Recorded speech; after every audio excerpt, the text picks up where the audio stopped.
یہ خطبہ استقبال رمضان کے سلسلہ میں نبی علیہ السلام نے صحابہ کرام کو ارشاد فرمایا تھا، تو برکت کے لیے میں نے آپ کے سامنے یہ سارا خطبہ پڑھا ہے اور کچھ موٹی موٹی باتیں سنائی ہیں۔ تو اللہ تبارک و تعالی ہمیں آنے والے اس مہینہ کے جو آداب ہیں ان کو پیش رکھنے کی توفیق عطا فرمائے۔ ہم اس مہینے میں عام مہینوں میں بھی نہیں چاہیے، لیکن خصوصی طور پر چونکہ شیطان بند ہو جاتا ہے، رحمت کے دروازے کھل جاتے ہیں، دوزخ کے دروازے بند ہو جاتے ہیں، آسمانوں کے دروازے کھل جاتے ہیں، تو ہمیں ہر بات کا خیال رکھنا چاہیے، جھوٹ نہیں بولنا چاہیے، غیبت نہیں کرنی چاہیے، کسی کو دھوکہ نہیں دینا چاہیے، ہاں جی، کسی کا بہتان نہیں لگانا چاہیے، گالی گلوچ نہیں کرنی چاہیے، کیونکہ نبی علیہ السلام فرماتے ہیں جو روزہ رکھنے کے بعد گالی گلوچ کرے، ہاں جی، جھوٹ بولے، اللہ تعالیٰ کو ایسے روزے دار کے روزے کی کوئی پرواہ نہیں ہے۔ اور جو شخص بلا وجہ ایک روزہ چھوڑے گا، ساری زندگی روزے رکھتا رہے، تو اس ایک روزے کا وہ مقام نہیں پا سکتا۔ اللہ تعالیٰ مجھے اور آپ کو اس ماہ مبارک کی عظمت اور اس کے تقدس کا خیال رکھنے کی توفیق عطا فرمائے، اور ہم اس کے روزے رکھیں، نماز تراویح پڑھیں، اور صاحب استطاعت لوگ جو ہیں وہ افطاریاں کریں، ثواب کمائیں، اور غریب بھی کوشش کر کے یہ ثواب حاصل کرنے کی کوشش کریں۔ اللہ تبارک و تعالیٰ مجھے اور آپ اس کی توفیق عطا فرمائے۔ وآخر دعوانا ان الحمد للہ رب العالمین۔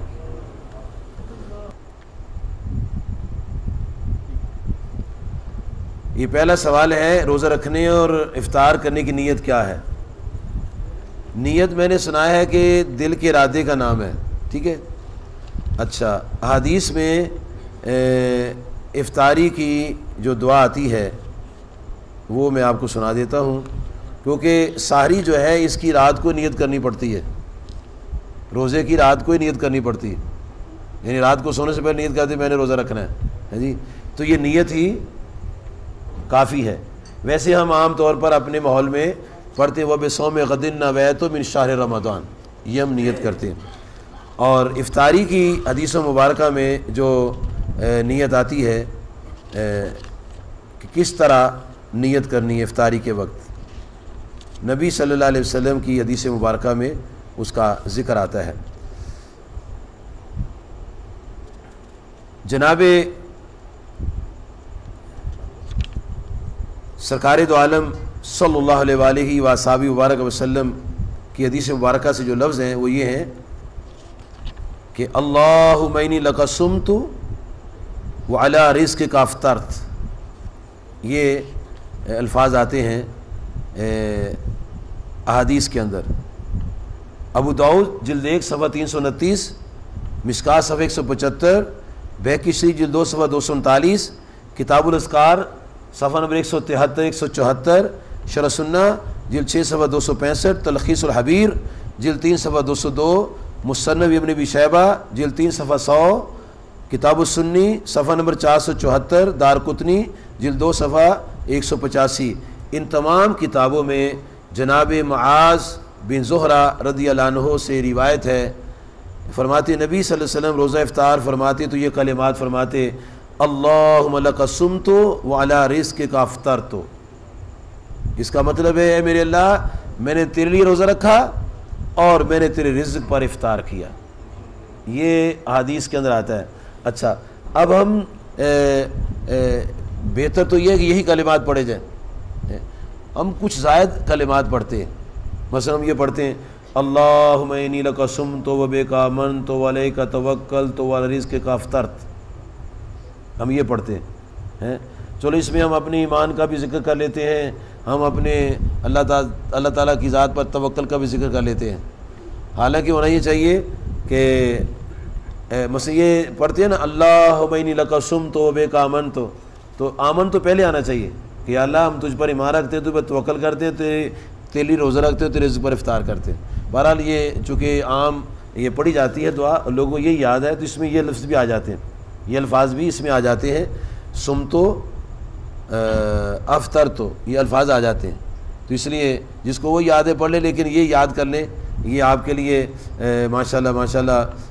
حاجی شیخ محمد یونس صاحب نے کتابیں منگائی ہیں، اس میں صفحہ نمبر 36 پر یہ دعا موجود ہے، نچیز نے یہ کتاب لکھی ہے، تو اس میں آپ حفظ کر لیں، یہ دعا پڑھا کریں۔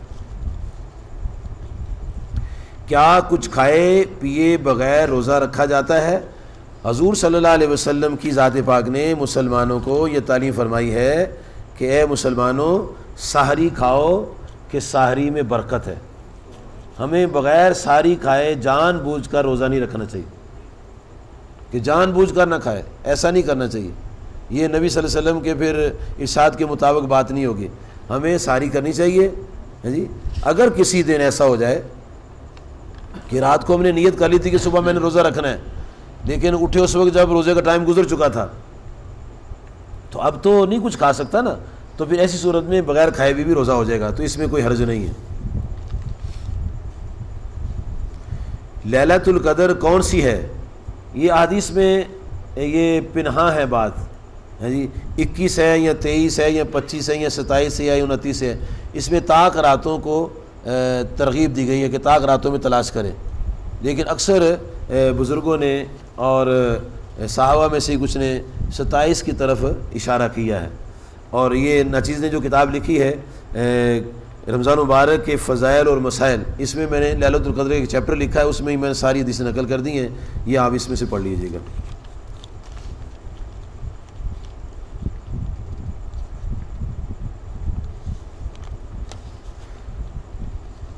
تابعین حضرات میں کون کون لوگ آتے ہیں؟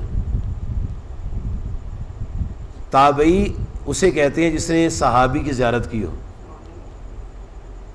صحابی اسے کہتے ہیں جس نے نبی صلی اللہ علیہ وسلم کی زیارت کی ہے، اور تابعی اسے کہتے ہیں جس نے صحابی کی زیارت کی ہے۔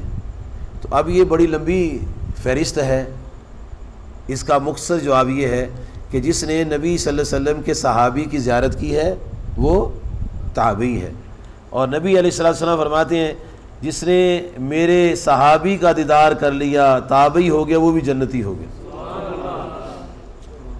امام ابو حنیفہ رحمۃ اللہ تعالی علیہ نے مختلف روایات کے مطابق 4 یا 7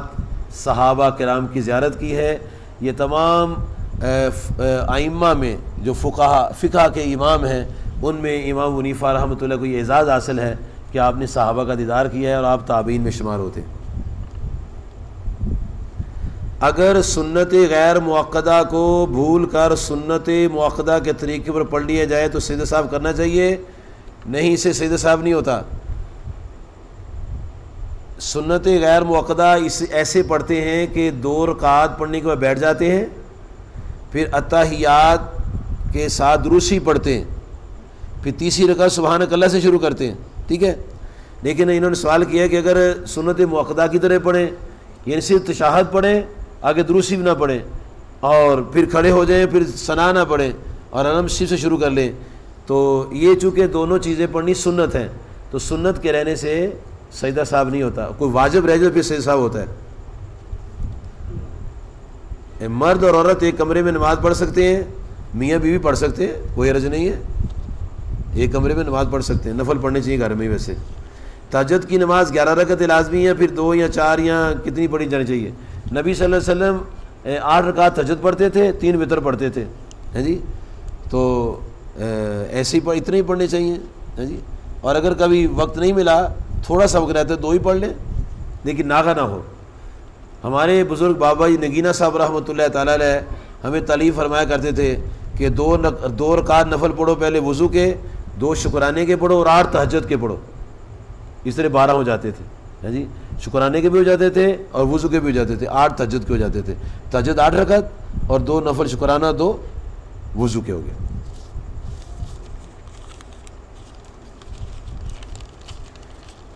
یہ اکثر سوال ہوتے ہیں کہ ہمارے کام نہیں ہوتے، کوئی رشتہ نہیں ہوتا، فلانا کام نہیں ہوتا، فلانا کام نہیں ہوتا، تو اس کے لیے یہ ہے کہ ہمیں یا مسبب الاسباب کا وظیفہ جو ہے یہ کم از کم 500 مرتبہ